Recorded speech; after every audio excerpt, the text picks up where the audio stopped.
Today is May 22nd, 2008. We're at Elgin Academy interviewing Don Hosler. What's your birth date? November 14th, 1928. The names of the people attending this interview: Sarah Sabo, John Fleener, and myself, Lauren Ficken. We're working with Elgin Academy in the Gail Borden Library. What branch of service were you In the Army. in? In what war? In the Korean War. What was your rank? I was a corporal. Were you drafted or did you enlist? That's a good thing. I enlisted, but they turned me down. But 2 months later, they drafted me. I guess they must have needed me. Where were you living at the time? In Chicago. Why did you want to join? I didn't want to join. I was drafted. Do you recall your first days in service? Oh yeah, very well. I was stationed in Fort Belvoir, Virginia. I was in the engineers. I was studying to be a demolitions expert and bridge building and things like that. Can you tell me about your boot camp experiences? Well, it was probably the standard things. You get up at 5 o'clock in the morning and exercise and then go out and do the things that you're supposed to do, like shooting and going to school and things like that. Do you remember any of your instructors? Yes. My sergeant was from the Bataan Death March. I don't know if you know about the Death March, but that was during the Second World War, where when the Japanese captured Corregidor, they had a death march and several thousand American soldiers were killed. How did you get through boot camp? It wasn't easy, but I did it. It wasn't easy, but it was a normal thing, our walks and stuff like that. Yeah. Where exactly did you go in Korea? Oh boy, I started out. We arrived in Busan and then took the train. It was a wooden train, about that wide, and we went to the Kumwa Valley, and we stayed up on the hill about 4 months, and then we went on a spring offensive called Pile Driver. I was wounded out in the valley. And then I went from there. You want it all? Oh, okay. Then from there, I went to Heartbreak Ridge. Probably everybody heard of Heartbreak Ridge. And I spent 7 months on Heartbreak Ridge. No change of clothes, no baths, no nothing. What was your job? I was a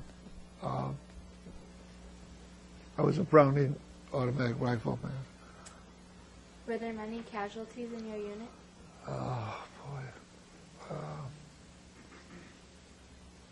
I don't know, but if I can just say this, in the Korean War, there was roughly 200,000 American soldiers died, and another 200 to 300 United Nations troops, plus about 55,000 that never were found. Can you tell me a couple of your most memorable experiences?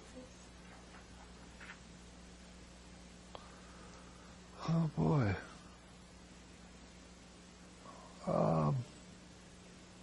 I guess the most memorable. I was down in Sasebo, Japan, a recuperation hospital, and my cousin walked in. He was on a minesweeper, and he was on the way home. So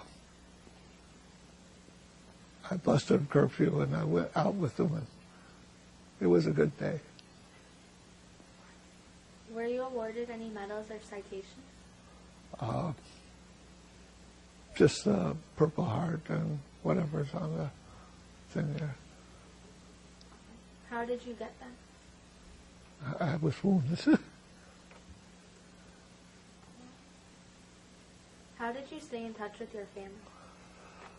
Oh, I talked about this. You know, when you're up on a hill, that's eight hours to get up to the top. I never got any mail. We never got any mail for a long time. My mother wasn't the greatest writer either. Yeah. What was the food like? Oh, God. The whole time I was there, I had sea rations. They're a box with 3 cans of food in them and 3 cans of dry food, like crackers and stuff like that. And that was about it. We heated them on some charcoal. That was about it. Did you have plenty of supplies? Well, enough to get by, you know, nothing fancy, but we had enough, yeah. Did you feel any pressure or stress? Oh, yeah, a lot of it, a lot of pressure and stress. In fact, I still have it. Was there something special you did for good luck? Just staying alive, I guess. How did people entertain themselves? I don't think anybody ever did entertain themselves. You know, it was just nothing to do. What did you do when you were on leave? I never was on leave. Never. When I got out of basic training, I came home for 30 days and spent with my family. And then I went to Seattle, Washington, and I went overseas. Do you recall any particularly humorous or unusual events?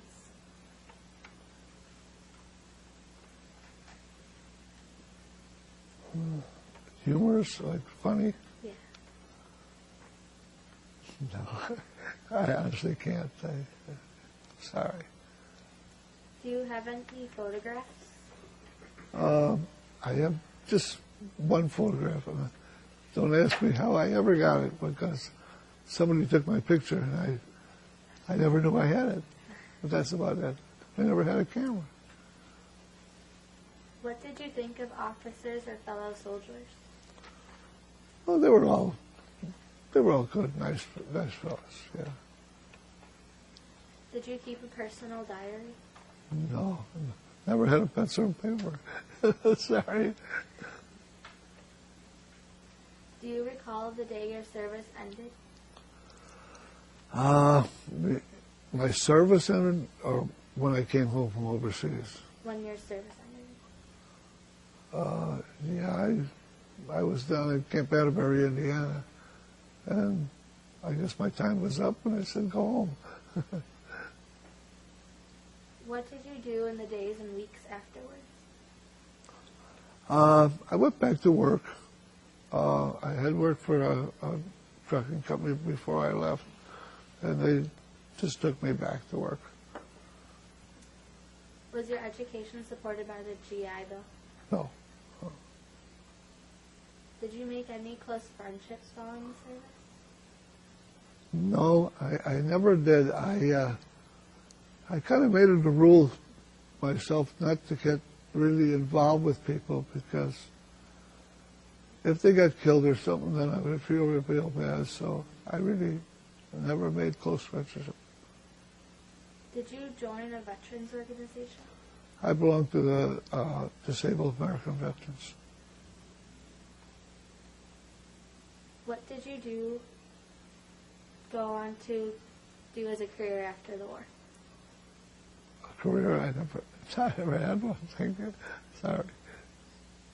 Did your military experience influence your thinking about war or military in general? Yeah, I wouldn't want anybody to do it. I wouldn't want my grandchildren. I wouldn't want anybody to go to war. It's not the greatest thing in the world. Can you tell me more about Heartbreak Ridge? Heartbreak Ridge, it took exactly 8 hours to walk to the top. It was probably the tallest mountain in Korea. The Dutch lost 5,000 men trying to take it. And when we got to the top, the Chinese had brought a tank up there. How they got it up, no one ever knows. And we spent 7 months there living in holes in the ground. There was what they called fingers that run out into the valley, and we had to go out and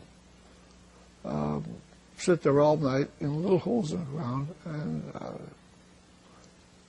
check to see if the Chinese would come up the hills. And it was cold. It was very cold. I froze my hands. And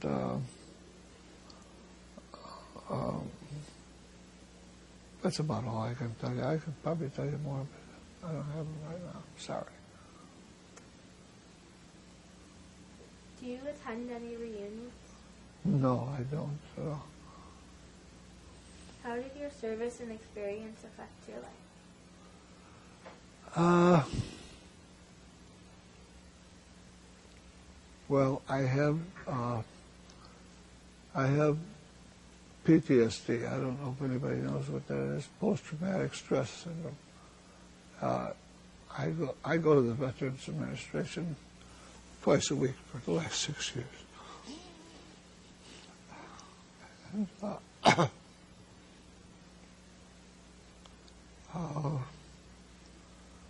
so the war isn't good for anybody, really.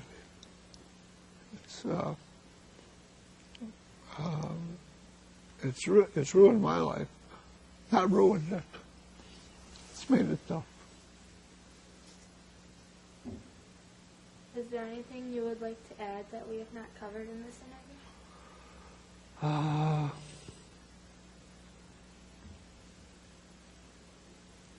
I guess maybe we should talk about freedom. Freedom is probably the greatest thing in the world. You know, it's nice to get up in the morning and see the sun shine. That's about it. You were in Korea for 3 years. No, about 14 months. And 7 of them you spent up on Heartbreak Ridge. Where else would you have gone during your tour of service? In the 4 months I spent in Kuma Valley.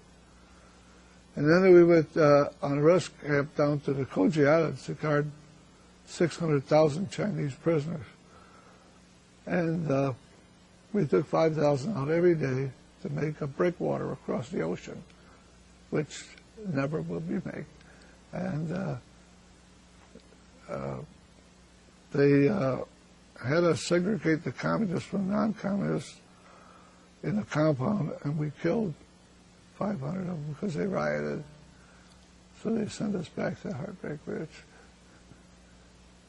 Can you explain to us, you were in the Wolfhound Regiment. Yes, ma'am. Tell me a little bit about, like, how many guys would have been up on Heartbreak Ridge? How many American soldiers are we talking about during that battle? Oh, boy. Maybe 1,000. Maybe. I'm guessing. Yeah. And so that's part of a division that's up there? Or Part of a regiment. Regiment, yeah. Yeah. But there was no buildings or anything there. It was just, like I say, holes in the ground, you know. Yeah. And you couldn't use a sleeping bag because they were afraid you'd get killed in a sleeping bag. And, you know, you always had your shoes on. You never changed clothes. And the 7 months you were up there, it was winter. I mean, part of it was during winter. Yes, very ma'am. bad winter, right? Mm-hmm. We had, they used to bring us up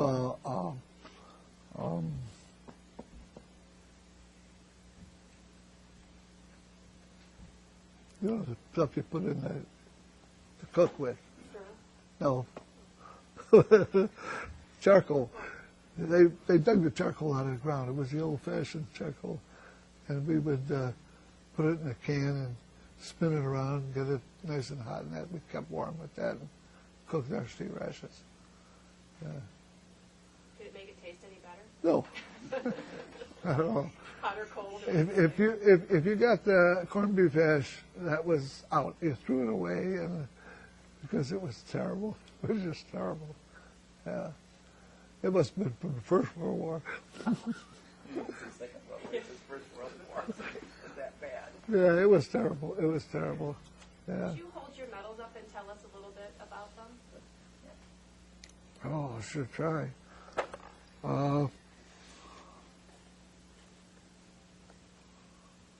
This is the Combat Infantry Badge. It's probably the finest thing you could get.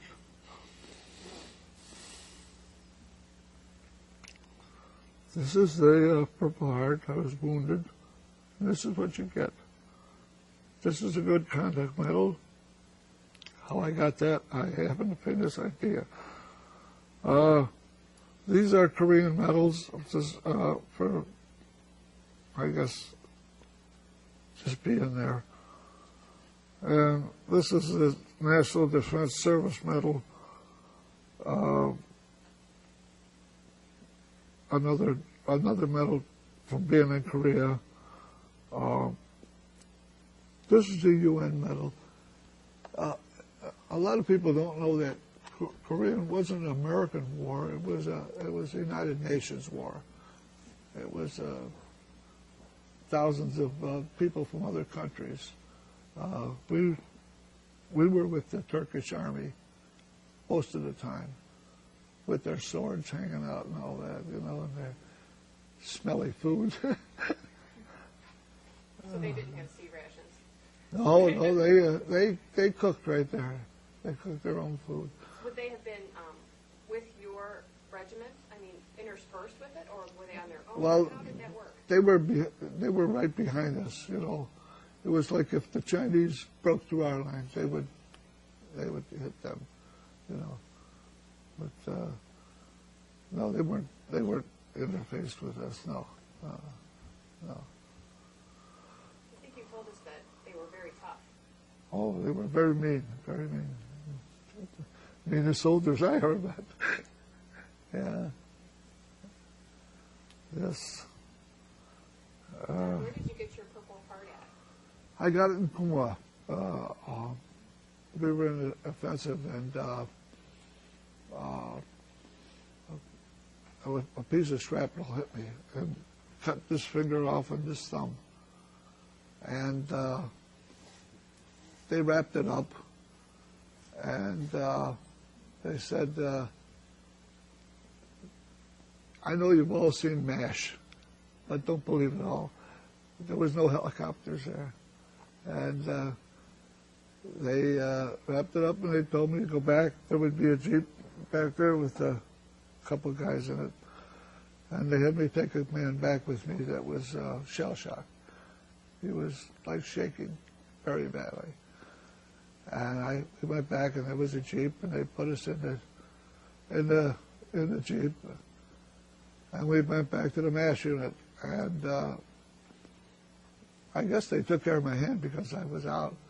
And the next thing I knew, I was on an airplane going to Japan. And I spent a month in Yokohama and a month in Sasebo, Japan. And then I went back on a Japanese luxury liner. And I said, well, I don't have any trigger finger. And they said, well, you can use this one because we don't have any replacements. So you wouldn't have gotten any sort of physical therapy for that hand then? You were put right No, there in the front lines. yes, ma'am. And you had to figure out how to use your Browning automatic rifle with your middle finger. With this one. The weapon weighed 32 pounds. Beside, it had a strap that held it like this, besides the ammunition that you carried, and you had an assistant.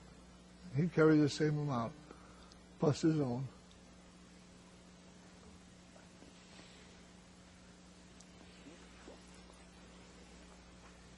And they saved that weapon till I got back from the hospital because nobody wanted to carry it. You can see why. How long were you overseas for? 14 months. But I can tell you this, when I came home by Borden. And if anybody ever seen the Golden Gate Bridge in San Francisco, it's the greatest sight in the world.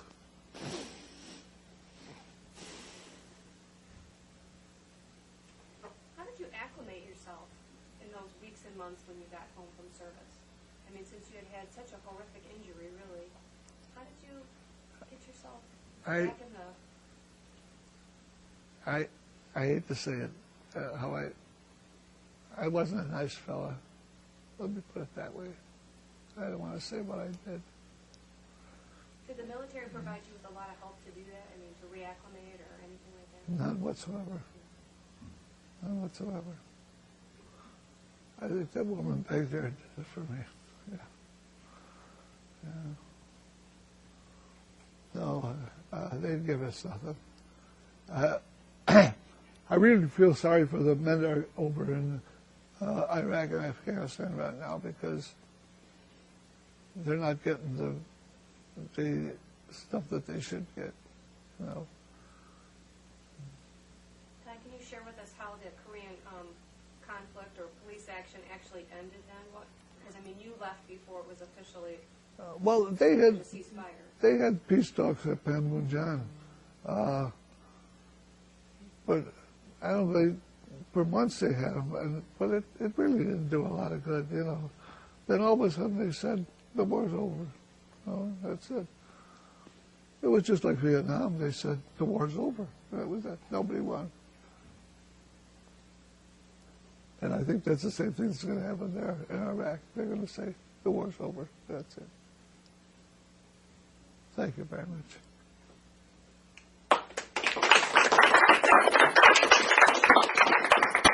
Thank you.